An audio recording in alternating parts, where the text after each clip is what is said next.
অপূর্ব সুন্দর, অপূর্ব। পুরো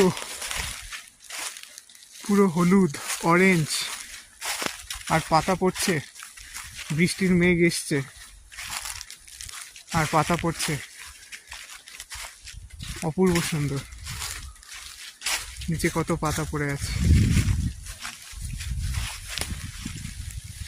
আহা,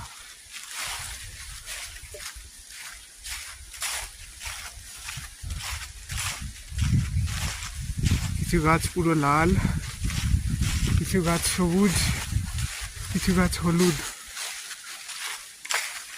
আর এরম ফলের পাতা পড়ছে। মানে অ্যাকচুয়ালি লিটারালি আমরা দেখছি ফল কাকে বলে। আমরা এরকম ফল কোনোদিন কোথাও এক্সপিরিয়েন্স করিনি।